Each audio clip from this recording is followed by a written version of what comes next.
Hello communications में आपका स्वागत। दोस्तों आज के इस वीडियो में एक नए राशन कार्ड के लिए अप्लाई करने वाले हैं। वेबसाइट ऑनलाइन शुरू हो चुकी है, यानी कि अब आप अप्लाई कर सकते हो। पूरी तरह से नया जो लेटेस्ट प्रोसेस है कंप्लीट यहाँ पे भर के दिखाने वाला हूँ। तो चलिए शुरू करते हैं। सबसे पहले राशन कार्ड अप्लाई करने के लिए ई डिस्ट्रिक्ट के पोर्टल पर आपको लॉगिन करना होता है, जिसके माध्यम से हम उस पोर्टल पर जाते हैं जहाँ से राशन कार्ड अप्लाई करते हैं।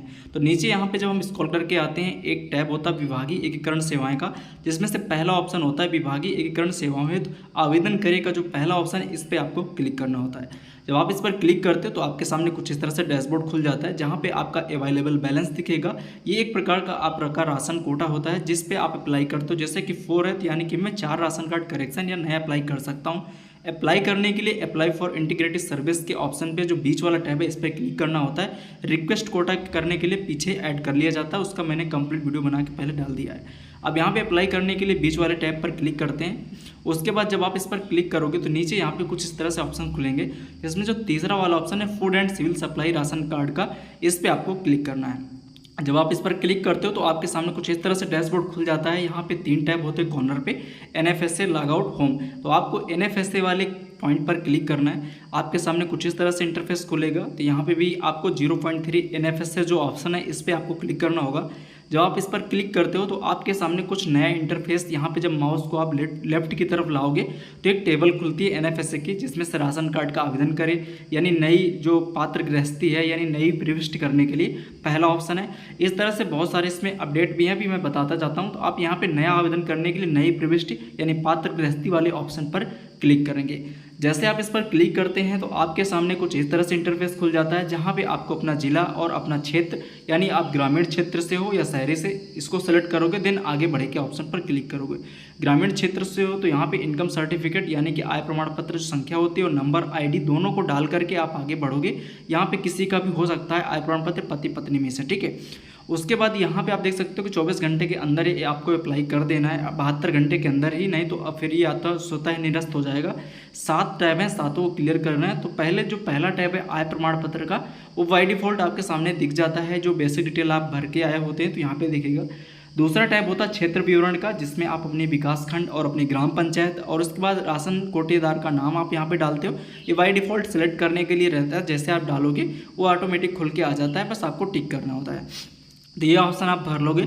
नीचे आता है परिवार के मुखिया का विवरण, जो मेन टैब है, इस पर आपको ध्यान से भरना है। यहाँ पे पहला ऑप्शन, अगर परिवार में 18 वर्ष से अधिक आयु की महिला नहीं है तब आप पर इस पर क्लिक करना है, अदरवाइज आपको इसको छोड़ देना। जैसे 18 वर्ष से अधिक आयु की महिला जनरली सभी के घर में रहती हैं, तो आपको इसको नहीं टिक करना, यानी इसको आपको छोड़ देना है। अब नीचे यहाँ पे देख सकते हो कि महिला यानी मुखिया का नाम जो होती है, अगर महिला है श्रीमती यहाँ पे सिलेक्ट रहता है। अगर कोई पुरुष भर रहा है, महिला नहीं है, तो श्री वाला यहाँ पे सेलेक्ट कर लेगा। हालांकि मैं एक महिला के अप्लाई कर रहा हूँ, तो यहाँ पे मैं महिला का श्रीमती ही सिलेक्ट करूँगा सरनेम। उसके बाद उस महिला का यहाँ पे हिंदी में नेम, फिर उसके बाद अंग्रेजी में नेम, एज पर आधार भरना है। ध्यान रखना स्पेलिंग गलत नहीं होनी चाहिए, अदरवाइज बाद में फिटिंग में आधार सीटिंग में प्रॉब्लम आती है। तो यहाँ पे इस तरह से उस महिला का, यानी कि जो राशन कार्ड की मुखिया है, उसका पूरा डिटेल यहाँ पे आप भरते हो। उसका वर्ग सिलेक्ट करना है, यानी कौन सी जाति या कैटेगरी से बिलोंग करती है, सिलेक्ट कर लोगे। इससे अन्य पिछड़ा वर्ग जो भी है, उसका एक मोबाइल नंबर आपको यहाँ पे डालना पड़ेगा, मैंडेटरी है। यहाँ पे डेट ऑफ बर्थ के फॉर्मेट में इस तरह से अगर 0, 1, 2 इस तरह से है तो और स्लैश लगा रहता है, बस आपको नंबर यहाँ पे डालने होते हैं। उसके बाद यहाँ पे आप टिक बॉक्स पे डिक्लेरेशन देते हो और यहाँ पे उस मुखिया का आपको यहाँ पे आधार कार्ड नंबर डालना होता है। आधार कार्ड सारी डिटेल इस तरह से भरने के बाद कुछ नीचे डिटेल जो बेसिक है, वोटर ID अगर आपके पास है तो डालोगे। जेंडर सेलेक्ट रहता है, आप सेलेक्ट भी कर सकते हो। व्यवसाय क्या है, कृषि, मजदूरी, गृहिणी। अगर कोई घर में मुखिया मतलब गृहिणी है तो आप गृहिणी सेलेक्ट करोगे। उसके बाद यहाँ पे इनकम बाय डिफॉल्ट आ जाती है। उसके बाद यहाँ पे गैस की कनेक्शन की स्थिति अगर है तो हाँ, नहीं है तो नहीं पर क्लिक करोगे। नीचे आता है विद्युत कनेक्शन की स्थिति, यहाँ पे है तो हाँ, या तो नहीं तो नहीं है तो नहीं पर क्लिक करोगे। उसके बाद सारी चीज़ें यहाँ पे ऑलमोस्ट फिल हो गई हैं। अब यहाँ पे आगे बढ़े के ऑप्शन पे आप क्लिक करोगे। तो जैसे ही आप इस ऑप्शन पर क्लिक करते हो तो यहाँ पे आता है मुखिया जोड़ने का कारण चुने। ये ऑप्शन पहले नहीं आता, जब आप इतना करते हो तो एक 29 टेबल पर यहाँ पे आ जाता है ऑप्शन मुखिया जोड़ने का कारण, जिसपे आपको सिलेक्ट करके दिखाना होता है कि हम क्या कर रहे हैं। जैसे कि शादी होने की दशा में परिवार का विभाजन हो गया है, आपको जो सुटेबल लगता है आप ये सिलेक्ट करोगे। उसके बाद आगे बढ़े के ऑप्शन पर क्लिक करोगे। जैसे आप यहाँ पे इतना करते हो तो देख सकते हो basic detail are successfully updated हो चुकी है, यानी कि जो आपने बेसिक डिटेल भरी वो हो चुकी है। आप ओके पे ऑप्शन पर क्लिक करोगे। अब देख सकते हो पहला स्टेप क्लियर हो गया। दूसरा आता है वर्तमान पता का। अब यहाँ पे आप डाल दोगे बेसिक सा आप एड्रेस भर लोगे। अगर सेम पता है तो इस टिक बॉक्स पे क्लिक करके इस तरह से सेम एड्रेस भर के सुरक्षित करें एवं आगे बढ़े के ऑप्शन पर क्लिक करोगे तो ये आप आसानी से एड्रेस वाला जो टैब था वो आपने यहाँ पे क्लियर कर लिया, भर लिया है। अब तीसरा मेन टैब आता है परिवार में सदस्यों को जोड़ने के लिए। मुखिया का तो यहाँ पे बाय डिफ़ॉल्ट जुड़ जाता है, पहले ही देख सकते हो। अब दूसरे सदस्यों को जोड़ने के लिए यहाँ पे एक टैब है जिसमें से लिखा होता है नए परिवार का सदस्य जोड़े। तो यहाँ पे ये मुखिया है, इनको आप एडिट संशोधन नहीं कर सकते। अब यहाँ पे जुड़ने के लिए नए परिवार का सदस्य जोड़े, कोई भी पति को जोड़ना है या बच्चों को जोड़ना है या पिता जो भी हैं आप यहाँ पे देख सकते हो। यहाँ पे टैब खुल के आ जाता है। मैं एक का जोड़ के दिखा देता हूँ, बाकी आप ऐड कर लोगे अपने हिसाब से। नया परिवार का सदस्य जोड़ने पे सदस्य का हिंदी में नाम जिसका आप जोड़ रहे हो, जैसे कोई पुरुष है पति का है तो आप यहाँ पे स्त्री लगा हुआ है। अब उस पति का नाम यहाँ पे आपको हिंदी में टाइप करना है, तो यहाँ पे हिंदी पे लिखना है, आगे इंग्लिश में लिखना है, पिता जन्मतिथि डालना है, जेंडर सेलेक्ट करना है, वार्षिक आय पे आपको 0 रखना है और उसके बाद सारी डिटेल भर करके आप सदस्य जोड़े के ऑप्शन पर क्लिक कर दोगे। एज पर आधार, तो यहाँ पे देख पा रहोगे कि आपके सामने 2 नाम यहाँ पे हो चुके हैं, ठीक है, यहाँ पे जुड़ चुका है। अब तीसरे सदस्य का जोड़ने के लिए आप तीसरे नए परिवार सदस्य पे जाके जोड़ सकते हो। अगर कुछ गलत हो गया तो यहाँ पे डिलीट या एडिट भी कर सकते हो। तो यहाँ पे मैं तीसरे पे क्लिक करता हूँ। सेम तरीके से मुझे एक व्यक्ति का और जोड़ना है इनके परिवार में, इन्हीं के साथ यहाँ पे हम उनका भी डिटेल भर के जोड़ लेंगे। तो हालांकि मैंने जोड़ लिया, यहाँ पे 3 लोग थे, कुछ इस तरह से मैंने पूरा कंप्लीट जोड़ लिया। आपको जो डिटेल भरनी है एज पर आधार के हिसाब से ही भरनी है, नहीं तो फिर गलत हो जाएगा। देख सकते हो जब मैंने आगे बढ़ा तो यहाँ पे फैमिली डिटेल सक्सेसफुली हो चुकी है, यानी राशन कार्ड में 4 स्टेप पूरे मेरे कंप्लीट हो गए। अब आता है हमें बैंक वाले ने, चौथा स्टेप बैंक वाला आता है, तो अब इसको कंप्लीट कर लेते हैं। सबसे पहले यहाँ पे आपको सिलेक्ट करना होता है कि आप बैंक अकाउंट किसका दे रहे हो। अगर आप मुखिया का दे रहे हो तो बाय डिफ़ॉल्ट नाम आ जाएगा। अगर किसी और का दे रहे हो तो वहाँ पे भी आपको दे सकते हो, किसी का भी आप बैंक अकाउंट यहाँ पे डाल सकते हो। हालांकि मैंने मुखिया का सिलेक्ट किया है तो मुखिया का नेम रहेगा, नीचे बैंक का नेम, बैंक की शाखा, IFSC कोड, खाता संख्या, ये सारी चीज़ें आपको यहाँ पे मैनुअली फिल करके अल्ट जी या आप आगे बढ़े के ऑप्शन पर क्लिक करोगे तो जो बैंक डिटेल होती है वो भी सक्सेसफुली यहाँ पे अपडेट हो गई, सुरक्षित हो गई।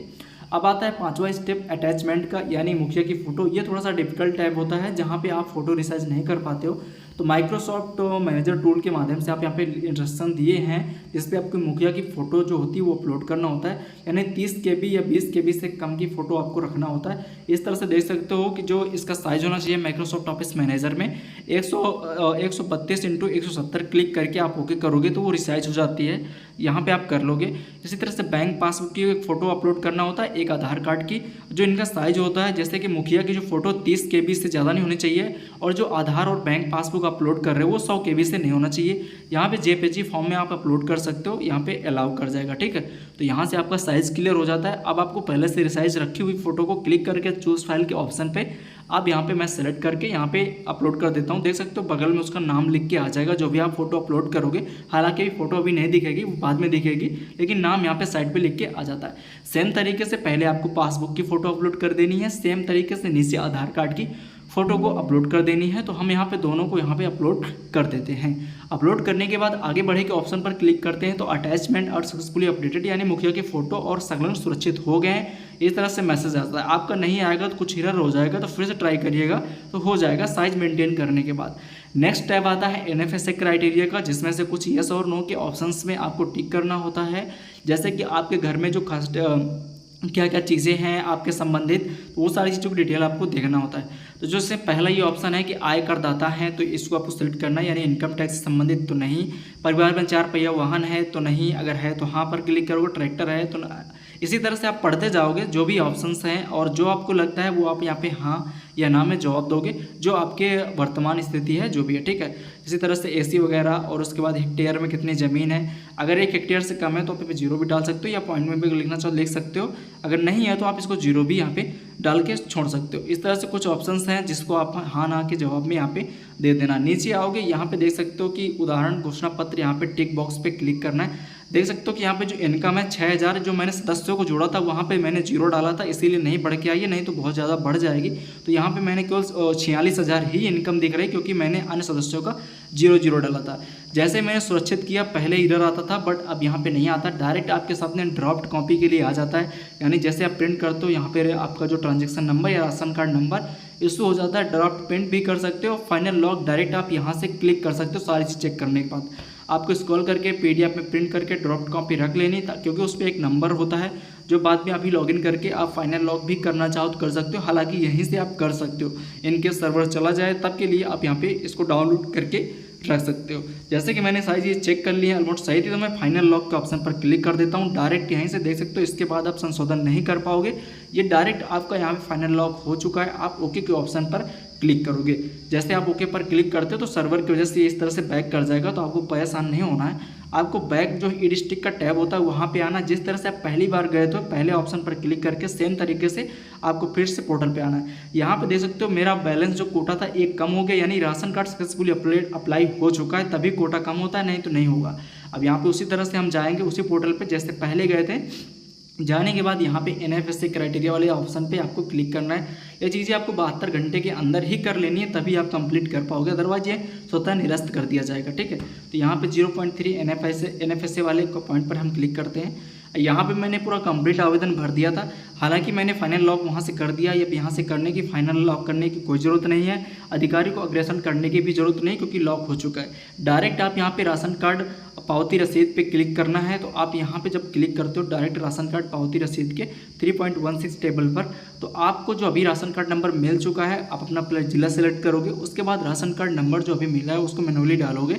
देन यहाँ पे डालने के बाद सर्च के ऑप्शन पे आप क्लिक करोगे।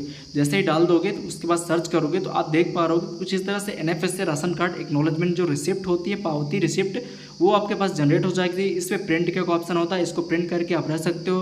राशन ये आप सप्लाई ऑफिस में जमा करोगे हार्ड कॉपी के साथ, या कोटेदार के माध्यम से भी जमा करवा सकते हो। थैंक्स फॉर वॉचिंग एंड मिलते हैं अगले वीडियो में। धन्यवाद।